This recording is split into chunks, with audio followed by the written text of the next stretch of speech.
एक महात्मा थे, एक महात्मा थे, एक पवित्र नदी के किनारे रह करके बहुत भजन करते थे। सायंकाल को 1 घंटे ही लोगों से मिलते थे, बस बाकी समय एकांत सेवन करते थे। ब्राह्मणों के यहाँ से कुछ भिक्षा आ जाती थी एक बार 24 घंटे में, तो उसी को जितना इच्छा होता उतना खा लेते, बाकी गंगा जी में डालते।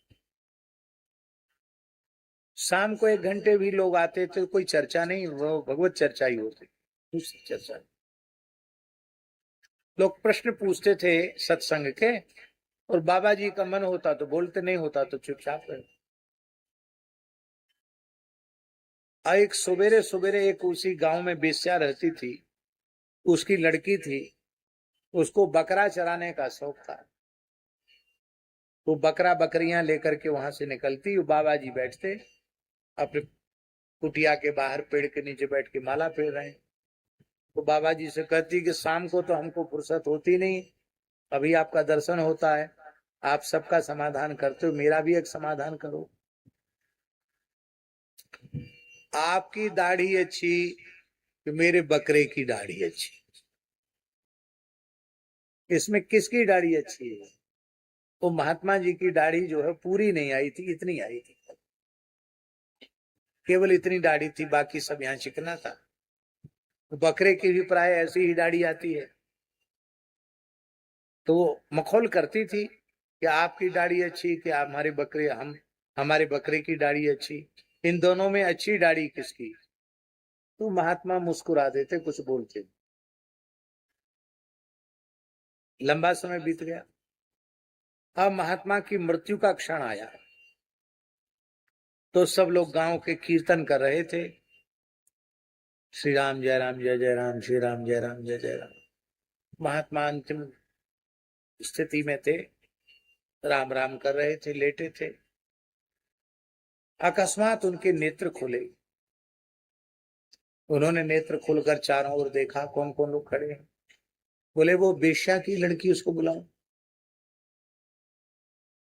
तो लोगों को बड़ा खराब लगा कि मरने का समय है और बेश्या की लड़की की याद कर रहे हैं, किस लिए याद कर रहे हैं? चलो अंतिम इच्छा बुला दो भाई। लोगों ने कहा है बाबा जी याद कर रहे हैं, मरने वाले तुमको याद कर रहे हैं। भाई दौड़ी भाई, कहो बाबा। बोले बेटी तू रोज पूछती थी कि मेरी दाढ़ी अच्छी कि तेरे बकरे की दाढ़ी अच्छी, तो आप सुन ले, कान खोलकर सुन ले। तेरे कामी भोगी लोलुप विषयी बकरे से मेरी दाढ़ी लाख गुनी अच्छी, जिसमें विषय का कोई दाग नहीं लगा है, बेदाग दाढ़ी लेकर सीताराम जी के चरणों में जा रहा है। अब हो गया समाधान। तेरे बकरे की दाढ़ी अच्छी नहीं, वो भोगी कामी विषयी लोलुप है, मेरी दाढ़ी लाख करोड़ गुनी अच्छी, जो मैं उज्जवल दाढ़ी लेकर के ठाकुर जी की सन्निधि में जा रहा। वो लड़की रो पड़ी, उसने कहा महाराज ये उत्तर आपने पहले क्यों नहीं दे दिया?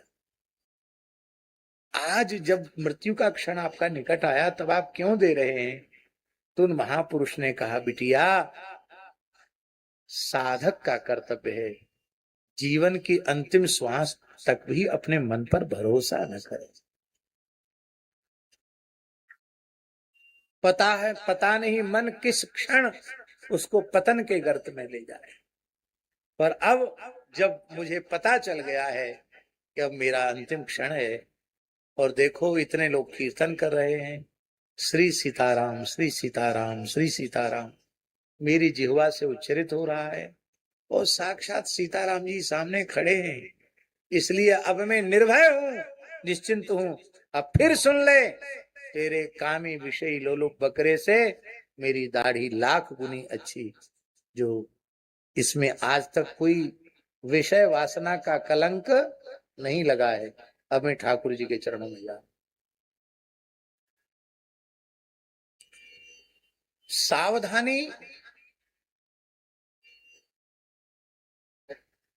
एक क्षण दो क्षण की नहीं है, सावधानी संपूर्ण जीवन की है। सारा जीवन सावधान रहना है। पर निंदा, पर चर्चा, पर दोष दर्शन से बच करके यदि वह साधक है तो उसे निरंतर आत्मनिरीक्षण करना है। यदि ईमानदारी से वह साधक है तो कौन क्या कर रहा है उस पर उसकी दृष्टि ही नहीं जाए। उसकी दृष्टि जहां रहनी चाहिए वहीं रहेगी।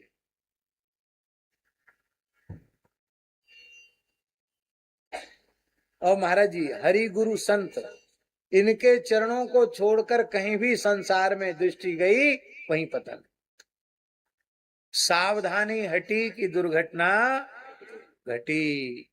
और सावधानी इतनी ही करनी है, हरि गुरु संतों के चरणों को छोड़कर अपने मन की वृत्ति को स्वप्न में भी कहीं दूसरी जगह नहीं ले जाना है। बोलो भक्तवत्सल भगवान की।